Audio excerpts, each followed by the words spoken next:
Ceset sadece bıçakla katledilmenin ötesinde yüzü de lime lime edilmiş şekilde tanınmayacak bir haldedir.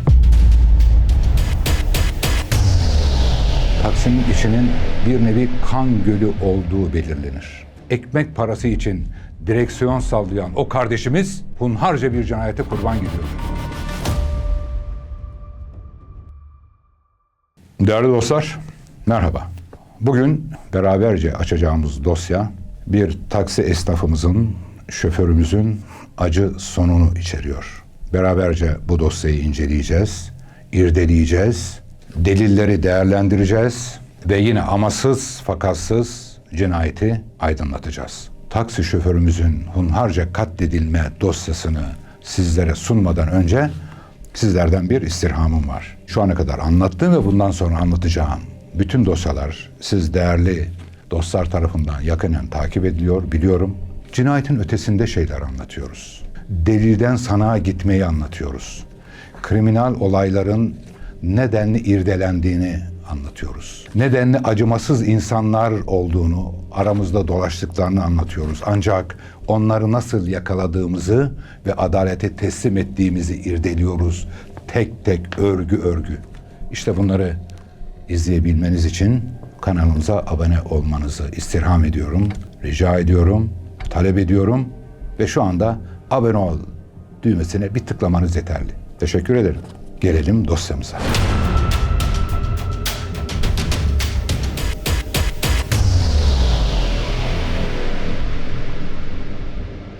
Ankara'nın bir semtinde Keçiören, Ankaralı dostlar bilirler. Keçiören o zaman yıllar öncesinde daha böyle varoş, çevresi kısmen ormanlık alan, yeşillik alan, o Etlik taraflarına doğru, Kasalar tarafına doğru giden bölümlerde devriye gezen ekibimiz bu devriye görevini yürütürken 10-12 yaşlarında bir çocuğun kendilerine doğru koştuğunu görürler ve hemen durdururlar arabayı, camı açarlar.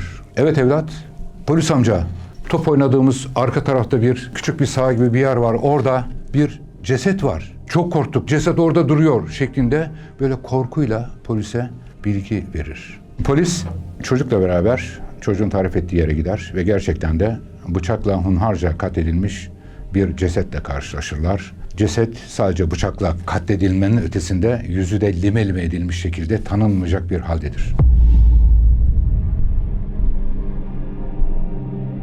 Polis gerekli çevre tertibatını alır ve çalışmalara başlar. Yapılan üst aramasında ticari araç belgesi olarak adlandırdığımız belgeye rastlarlar ve bu durum öldürülen kişinin bir taksi şoförü olduğu gerçeğini ortaya koyar. Peki taksi nerede? Soru bu. Hemen polis merkezi aracılığıyla durum iletilir ve bütün ekipler teyakkuza geçer. Çünkü bir taksinin bulunması gerekiyor. Öldürülmüş taksi şoförü gasp edilmiş ve üzerinde herhangi bir para yok. Paralar alınmış, cüzdan yok. Sadece o ticari araç belgesi var. Bütün polis ekiplerine durum iletilir ve nitekim çok geçmeden o söz konusu olan takside cesede yaklaşık 2,5 kilometre mesafedeki bir mahallemizin yan tarafına terk edilmiş halde bulunduğu polis ekibi tarafından ifade edilir. Değerli dostlar, ceset ortada, aranan taksi bulundu. Peki kim, kimler, niçin bu cinayeti işledi? İşte soru bu. Yapılan araştırmalarda öldürülen taksi şoförünün Kırşehir nüfusuna kayıtlı Ekber isminde bir kişi olduğu ortaya çıkar. Takside yapılan araştırmada taksinin içinin bir nevi kan gölü olduğu belirlenir. O kadar bıçak darbeleriyle bu cinayet işlenmiş ki koltuklar tabiri caizse tam bir kan gölü.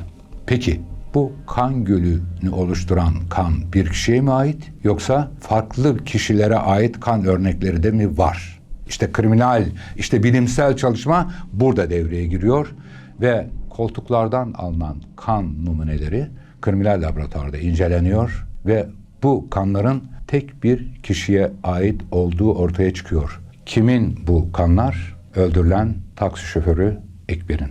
Demek ki cinayet sırasında herhangi bir boğuşma olmamış. Kişiler tasarladıkları şekilde eylemlerini ortaya koymuşlar, öldürmüşler, gasp etmişler Kendilerince uygun gördükleri cesedi atmışlar ve taksiyle daha sonra uzaklaşarak taksiyi de kendilerine göre uygun yere terk edip gitmişler. Şimdi soruşturmacı polis devrede. Bunu destekleyen ne? Kriminal polis. Soruşturmacı polisin yaptığı çalışmalar, bilimsel yönden olayı yöneten kriminal polis. DNA çalışmaları, her türlü ip ucu. Bunları beraberce tam bir işbirliği içerisinde bir araya getirip bu cinayeti aydınlatmak zorundayız. Toplum vicdanı bunu gerektiriyor. O katledilen taksi şoförünün Allah aşkına bir ailesini düşünün. Bir empati yapın. Ekmek parası için direksiyon sallayan o kardeşimiz hunharca bir cinayete kurban gidiyor. Bu katil veya katilleri mutlaka amasız fakatsız delillerle ortaya koyarak yakalamak zorundayız. Çalışmalar bu konuda yoğunlaşıyor. Özellikle aracın bırakıldığı bölge, o semt tam bir mercek altına alınıyor. Yakınlarda oturan, apartmanda oturan, gecekonda oturan insanlarla temas ediliyor. Herhangi bir görgüleri var mı? Herhangi bir bilgileri var mı? Buraya gelen giden yabancı dikkat çeken davranış yönünden herhangi bir profil var mı? Bu arada evler de yoğun bir şekilde araştırmaya alınıyor, mercek altına alınıyor. Oturanlar irdeleniyor, ifadelerine başvuruluyor gerekli prosedürler doğrultusunda. İşte her zaman derim ya, tecrübe bilgiye takla attırır. İşte tecrübenin ne kadar önemli olduğu, o kartal gözün ne kadar önemli olduğunu bakın şimdi size anlatacağım. Soruşturmacı ekip muhtelif yerlere dağıldılar ve çevrede araştırmalarına devam ediyorlar. Ekiplerden bir tanesi, 2 kişiden olan arkadaşlarımız çevre araştırmaları sırasında evler ve o sırada henüz yapılanmaya devam eden apartman girişlerine de ayrıca fokuslanmış durumdalar, odaklanmış durumdalar. Bir tek iz, bir tek belirti olayı çok farklı bir boyuta götürecek ve belki de cinayeti aydınlatacak. Bunun bilincinde olarak hareket ediyor bütün ekipler. Gece kararmasına rağmen son derece yüksek aydınlatma cihazlarımız aracılığıyla araştırmaları devam ediyor polis. Sabah beklemeden mücadeleler, araştırmalar bütün hızıyla devam ediyor. Empati halinde polis. Çünkü gerçekten ailesi perişan bir vaziyette ve bu arada polis şunu unutmuyor, toplum da bunu unutmuyor. Aramızda eli kanlı katiller var. Dolaşıyorlar elini kolunu sallayarak. Bu asla kabul edilemez. Bu yüzden polis bir an önce bu cinayeti aydınlatmak zorunda. Topluma güven vermek zorunda. Her şeyin başı güven. İşte bu ekiplerimizden bir tanesi inceleme için, araştırma için, gözlem için apartmanları da kontrol altına almaya başlıyor ve işte o sırada apartmanın girişinde, eşik kısmında bir lekeye rastlıyor. Bir leke. Ama bunun ne olduğu belli değil. Kan olma ihtimali yüksek. Çünkü dedik ya polis şüpheci olmak zorunda. Her şeyden şüphelenmek zorunda ki gerçeğe ulaşsın. Unutmayın ki gerçek karanlıklar arkasında da gerçektir ve bir gün ortaya çıkma gibi kötü bir huyu vardır. Biz buna iyi huy diyoruz. İşte bu gerçeği yakalamak zorundayız. Hangi yolla? Bilim yoluyla. O şahin gözlü 2 kişiden oluşan ekibim o apartman girişindeki lekeden şüpheleniyorlar ve oradan usulüne uygun olarak alınan örnek kriminal laboratuvara gönderiliyor. Kriminal laboratuvarda yapılan çalışmalar bunun bir insan kanı olduğunu ortaya koyuyor. Bu önemli bir veri. Peki yeterli mi değerli dostlar? Birisi parmağını kesmiş olabilir. Birisi çocuk top oynarken ağzı burnu kanamıştır. O sırada olabilir değil mi?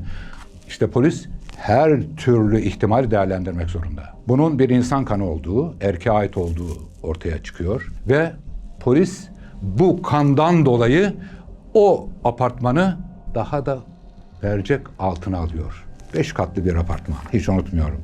Asansör var. Asansörün girişinde de kana benzer bir lekeye rastlıyor arkadaşlarımız. Oradan da usulüne uygun alıyor. O da kriminal laboratuvara gönderiliyor. Yapılan incelemede bu ikisinin aynı kan olduğu, aynı kişiye ait olduğu ortaya çıkıyor. Katlarda yapılan araştırmalarda her katta 2 daire var. 3. kata gelindiğinde bir kapının girişinde o hatırlarsınız, hepiniz biliriz bir paspas olayı vardır ya. Paspas olayıyla kapı eşiği arasında da benzer bir kan benzeri bir lekeye rastlanıyor. Bunun üzerine Cumhuriyet Savcımıza gerekli bilgiler veriliyor ve alınan izin doğrultusunda evde arama yapılma izni çıkıyor. Bir anda hızlı bir şekilde gelişiyor. Çünkü gecikmesinde sakınca bulunan hal dediğimiz durumdur bu.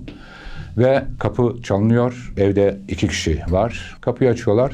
Polisler kendilerini tanıtıyor. Bir soruşturma yaptıklarını ve savcılıktan alınan izin doğrultusunda da kendileriyle ilgili olarak da bu konuda bir mülakat yapılacağını ve evde arama izni olduğunu ifade ediyorlar ve evde arama yapılıyor. Bu arada bir arkadaşımızın aklına ayakkabılar geliyor. İşte bu. Doğru yerde, doğru zamanda, doğru noktaya bakmak. Kriminal çalışmalardaki en önemli noktalardan biri budur. Değerli dostlar. Doğru zamanda doğru yere bakmak. Ve ayakkabılıkta bulunan altı işlemeli kauçuk bir ayakkabının o işleme kısımlarının iç kısmında yine koyu bir lekeye rastlanıyor. Polis bu ayakkabıyı da poşete koyarak kriminal laboratuvara gönderdi. Yapılan incelemelerde bu lekenin kan olduğu, bu kanın apartman girişindeki kan, asansör girişindeki kan ve kapının girişteki kanla aynı kişiye ait olduğu ortaya çıkıyor. Değerli dostlar, bu polisin, o şahin göz, o tecrübeli polisimin ayakkabılıkta bulunan ayakkabının altındaki kan lekesi gibi görünen ancak ilk planda da tespit edildiği doğrultuda temizlenme çabası da var ayakkabıda. Yıkama çabası da var. Bu da tespit edilebiliyor. Son derece net olarak gözlenebiliyor. Bu da polisin dikkatinden kaçmıyor tabii. Kısmen bir nemlilik var ayakkabının üst kısımlarında ve alt kısımlarında. Fakat o iç kısımdaki işlemlerde, o işlek bölümde dip kısmındaki bu leke bizim için çok önemli. Dedim ya, bütün toplanan kanlar aynı kişiye ait olduğu ortaya çıkıyor. Bu çok önemli bir delil. Bunun üzerine evde bulunan Celal ve Niyazi ismindeki 2 kişi polisin bu kanla ilgili olarak kriminal laboratuvardan gelen çok net bilimsel veriler ışığındaki soruları karşısında daha fazla direnemiyorlar. Ve anlatıyorlar ve diyorlar ki bu cinayeti biz işledik. Ekber'i durdurduk. Müşteri olarak bindik ve uygun bir yerde kendisini arabada hunharca öldürdüklerini itiraf ediyorlar. Daha sonra 10-12 yaşlarındaki çocuğun bahsettiği yere cesedi bıraktıklarını, daha sonra da arabayı terk ettiklerini ve eve geçtiklerini. Bu arada temizleme çabalarında itiraf ediyorlar ama cinayet aydınlandı. Nasıl aydınlandı? Yine bilimsel verilerle aydınlandı. Polis hangi zamanda nereye bakacağını bildiği için aydınlandı. Polis bu konuda dikkatli olduğu için bu cinayet aydınlandı. Polis ufacık bir delilin cinayeti nasıl aydınlatacağını geçmişte gördüğü için, bu konuda tecrübeli olduğu için tecrübe bilgiye takla attırır dedik. Ve bu tecrübesi sayesinde bu acımasız katillerin evini tespit ediyor. Neyle? Kan iziyle. Ve karşı taraf Celal ve Niyazi daha fazla zaten direnmeleri söz konusu değil. Çünkü delil her şeyi ortaya koymuş durumda. Ve bu ortaya konan kanların Ekber'e ait olduğu da zaten kriminal laboratuvarda ortaya çıkınca bu acımasız katiller adalete teslim ediliyor ve zaten daha önce sabıkası olan Celal bu konuyu bizzat kendisinin işlediğini ifade ediyor. Diğer de buna yardım yataklık yapıyor. Celal müebbet hapisle cezalandırılıyor.